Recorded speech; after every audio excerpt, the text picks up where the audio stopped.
7 teenagers were hurt by a landmine in an area of Ukraine that's already seen so much destruction. And this was just days after a human rights organization started pushing Ukraine to investigate whether its own military had been using anti-personnel mines. I'm Dr. K, a political scientist who takes the news and shows you how stories are connected and what these connections mean. In the next 6 minutes, we're going to cover the basics on landmines, how the end of January report from Human Rights Watch is different from the Amnesty International report from 2022, and how reports on Ukraine's actions affect how the world reacts, and what happened to those teenagers. Human Rights Watch has been documenting and investigating human rights violations for over 40 years. They released a statement on January 31st. They want Ukraine to investigate its own military's use of anti-personnel landmines. The current estimates are that removing the mines already in the ground in Ukraine is going to take over a decade. There are two main types of mines: anti-personnel mines, designed for use against people, and anti-tank mines, which are for tanks and other vehicles. Human Rights Watch report on Ukraine was about anti-personnel mines. They are deadly and kill indiscriminately. A combatant, a soldier, a civilian, or a child can be injured or killed. And long after a war ends, mines can continue to injure and kill, posing a significant threat to safety. Anti-personnel mines were considered part of war and used by almost everyone until the 90s. And then in 1997, Ukraine became party to a mine ban treaty, which prohibits using anti-personnel mines. China, Egypt, India, Pakistan, the United States, and Russia are not part of the mine ban treaty. And Russia has a lot to do with the mines found in Ukraine.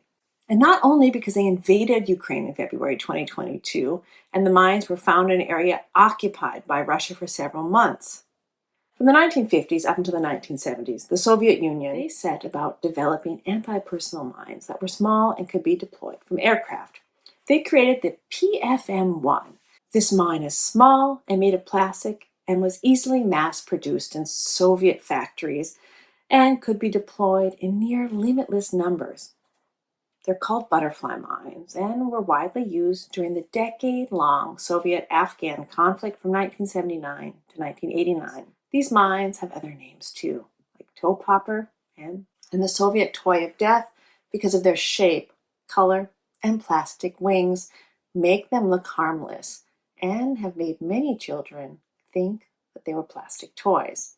And unlike other mines, these are so sensitive that even a light child can set them off quickly.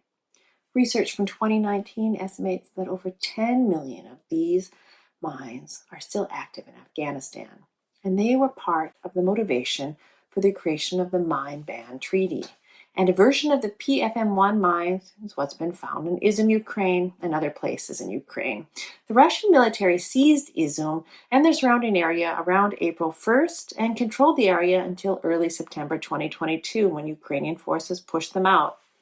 During the occupation, Russian forces arbitrarily detained, interrogated, and tortured residents. They killed civilians, and some civilians are still missing. Once Russian forces had left Izum, Human Rights Watch conducted research there.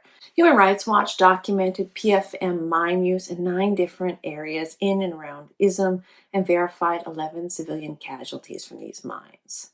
The 9 areas were all close to where Russian military forces were positioned at the time, leading Human Rights Watch to suggest the Russian military was the target.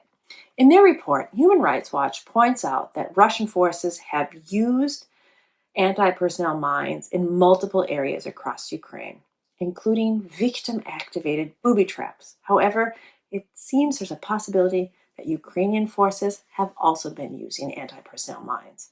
In 1997, Human Rights Watch received the Nobel Peace Prize because it worked on banning landmines worldwide. Human Rights Watch knows mines and understands mine use tactics, and Ukraine inherited more than 6 million of the butterfly mines after the dissolution of the Soviet Union in 1991. In 2021, they reported to the United Nations that they had more of half of them still in stock awaiting destruction. Critics of Ukraine will and can point to the August Amnesty International press release accusing the Ukrainian armed forces of launching strikes from within populated residential areas, as well as basing themselves in civilian buildings. and they'd be pointing out a pattern. But there actually is no pattern, and the Human Rights Watch report is much different than the Amnesty International report. Let's look at why. The Amnesty report implied operating in civilian areas or using civilian infrastructure is prohibited by war, without acknowledging the Ukrainian military's responsibility under international law to protect civilians from the dangers resulting from the Russian military's operations in the very same place. Some say it even held the Ukrainians to a much higher standard. The head of Amnesty International's Ukraine branch ended up resigning out of protest, along with colleagues around the world. And while an internal investigation was started, the Amnesty press release was so one-sided and ignored the realities of war that it could be used to blame shift. And it was. Russia's ambassador to the United Nations even referenced it as a justification for some of Russia's actions in Ukraine. Human Rights Watch's report was cautious and balanced. It pointed out their information collection processes, showing that they were given access to Izum shortly after Ukraine retook it.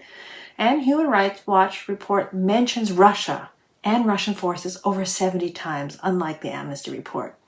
Each assumption that Human Rights Watch made about Ukraine was portrayed within the context of what we know Russia's actually doing, and it was carefully written so quotes could be manipulated or taken out of context. Yes, the Human Rights Watch report does raise questions about Kyiv's credibility, but it probably won't impact the West's position. However, the West is not the whole world, and at least one observer has said the Global South is much less prone to see this war as a fight between good and evil, and much more as a war that involves shades of gray, with both sides having done things that the Global South regards as questionable. And by using these mines, if true, Ukraine is creating problems for its future. One of those teens that got hurt picked up a butterfly mine from the ground and just tossed it next to the others. It detonated, and 5 of the 7 ended up being hospitalized. Do you feel like you know more? Make sure you subscribe